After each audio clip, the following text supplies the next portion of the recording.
আজহারি চাইলে কি প্রধানমন্ত্রী হতে পারবেন কিনা? কারণ এই দেশের অনেক মানুষের মতামত ফেসবুকে, ইউটিউবে, টিকটকে, ইনস্টাগ্রামে সকলের একটাই দাবি, তারা আজহারিকে প্রধানমন্ত্রী হিসেবে দেখতে চায়। প্রশ্ন হচ্ছে আদৌ কি এটা পসিবল কিনা, বা আজহারি সাহেব সে রিস্ক আসলে নেবেন কিনা।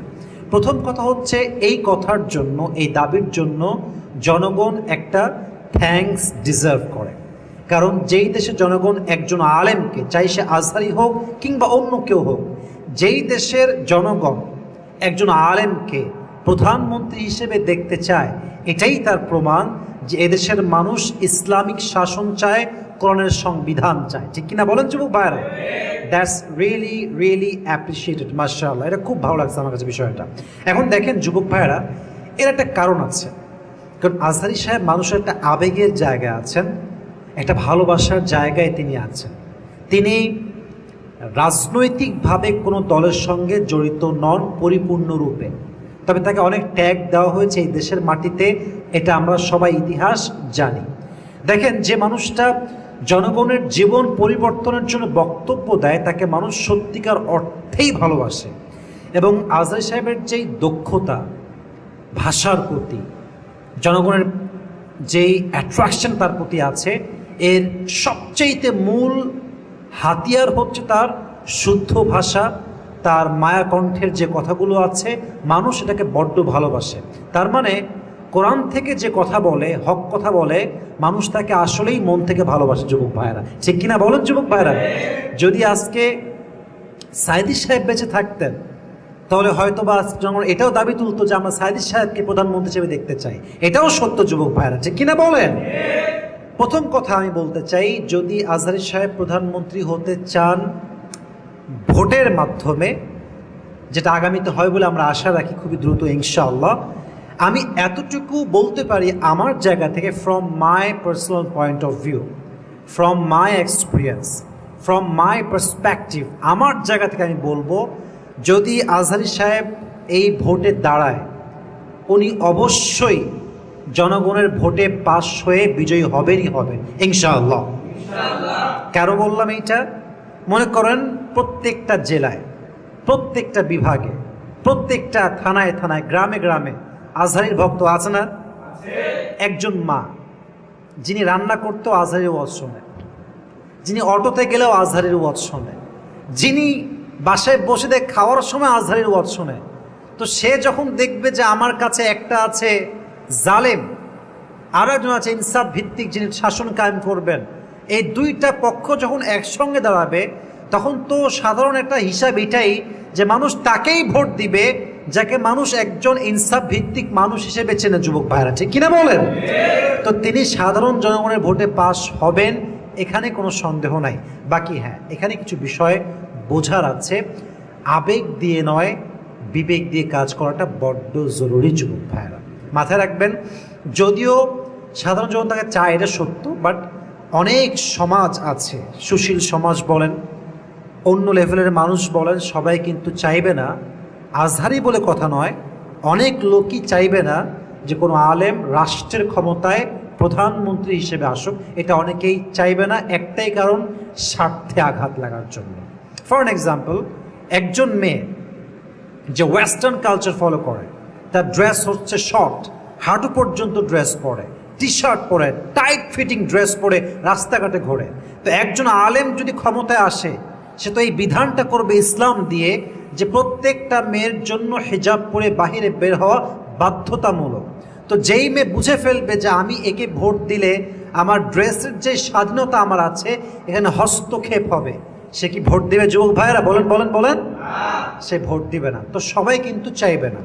তো যদি সত্যিকার অর্থেই পসিবল হয় ভোটের মাধ্যমে সব দিক থেকে, তাহলে লাভ অনেক বেশি। প্রথম লাভ হচ্ছে এই দেশে কোরআন ভিত্তিক সমাজ কায়েম হবে। যেই দেশের আইন চলে কোরআন দিয়ে, ওই দেশে কি দুর্নীতি আর যুবক ভাইরা হতে পারে? আপনি সৌদি আরবকে দেখেন, সব নিয়ম কিন্তু চালু নেই, একটা বিধান চালু আছে, চোর চুরি করলেই হাত কাটা, কোনো ছাড় নাই। এর ফলে সৌদি আরবে চোর অনেক কম, চুরিও হয় কম। তো দেশের প্রত্যেকটা সংবিধান যদি আমরা কোরআন দিয়ে সাজাই, তাহলে দেশে চুরি, ডাকাতি, রাহাজানি, জেনা, রেপ একটা টাকাও থাকবে না যুবক ভাইরা, ঠিক কিনা বলেন? আবার পাশাপাশি আমরা কি পাবো? দিনের শিক্ষা পাবো। সুদ ভিত্তিক যে সমাজ ব্যবস্থা এটা দূর হয়ে যাবে।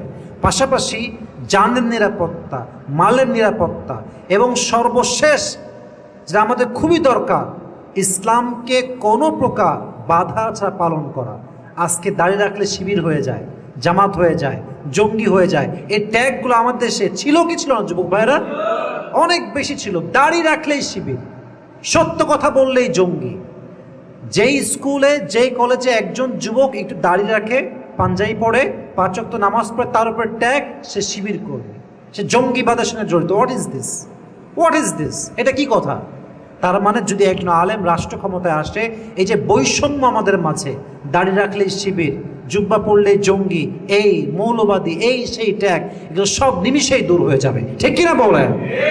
কিছু নেগেটিভ সাইডও আছে, কিছু নেগেটিভ সাইডও আছে। যদি কোনো আলেম রাষ্ট্র ক্ষমতায় আসে, তবে বাহিরের মিডিয়াগুলো প্রচার করবে এরকম যে বাংলাদেশটা মৌলবাদরা দখল করেছে। এই ট্যাগ আছে না যুবক ভাইয়েরা? মৌলবাদ দখলে আমাদের দেশ চলে গেছে। তা কিন্তু আসলে না। তবে যদি আপনি আমাকে আমার পার্সপেক্টিভ থেকে বলেন যে আপনি কি বলবেন এই বিষয়ে, যেখানে আজকে আমাদের সরকারের প্রধান উপদেষ্টা হচ্ছেন ডক্টর ইউনূস সাহেব, আপনার মতামতটা আসলে এখানে কি? আমি আসিফ কথা বলবো, এটা আপনি একমত হতেও পারেন, নাও হতে পারেন। আমি বলবো ডক্টর ইউনূস সাহেবই হচ্ছেন এখন বর্তমানে বেস্ট এবং পারফেক্ট।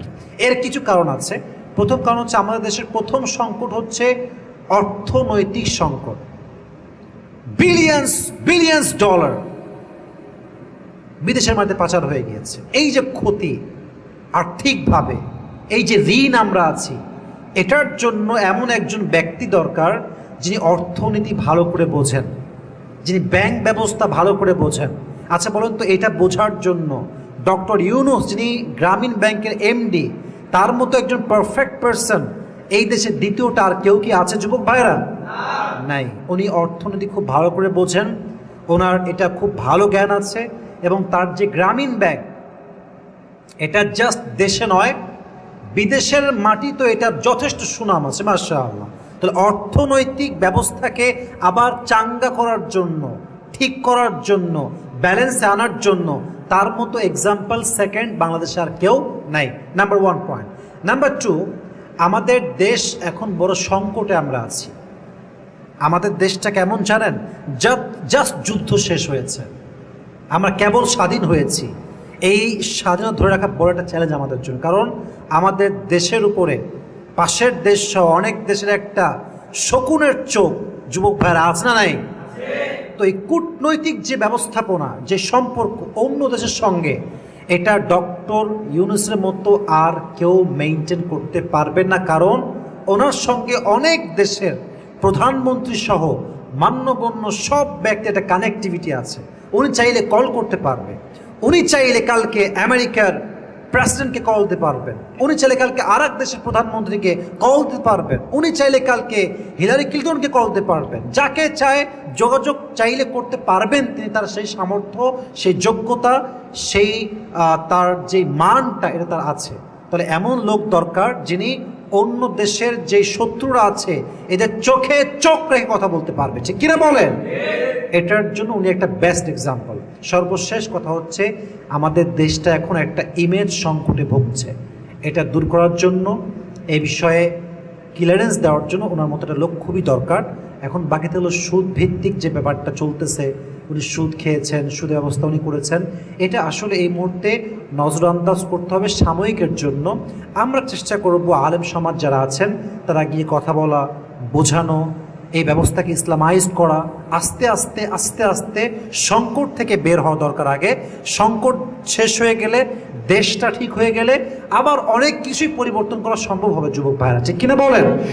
তাহলে বোঝা গেল উনি একজন পারফেক্ট পারসন এই মুহূর্তে আমার দেশের জন্য। পরবর্তী সময় যখন ভোট হবে, নির্বাচন হবে, আজহার সাহেব আসবেন কি আসবেন না, উনি দাঁড়াবেন কি দাঁড়াবেন না, উনি ওই রিস্ক নেবেন কি না, কারণ এটা এত সহজ বিষয় না, এটা এতটা ইজি সাবজেক্ট না। তো উনি ওই রিস্ক নেবেন কি না এটা ওনার ব্যক্তিগত স্বাধীনতা। বাট আমরা জনগণ হিসেবে চাইব একজন আলেম, একজন বড় স্কলার, উনি দেশের দায়িত্বে থাকুক, উনি দেশকে লিড করুক, যাতে করে দেশের দুর্নীতি, সুদ, ঘুষ, চাঁদাবাজি, ডাকাতি, রাহাজানি, জেনা, ধর্ষণ বন্ধ হয়ে যায়। এটা আমরা চাইবো। আল্লাহ আমাদের সবাইকে কথাগুলো মানা বোঝা এবং আমল করার তৌফিক দান করুক। আমরা সকলে বলছি আমিন।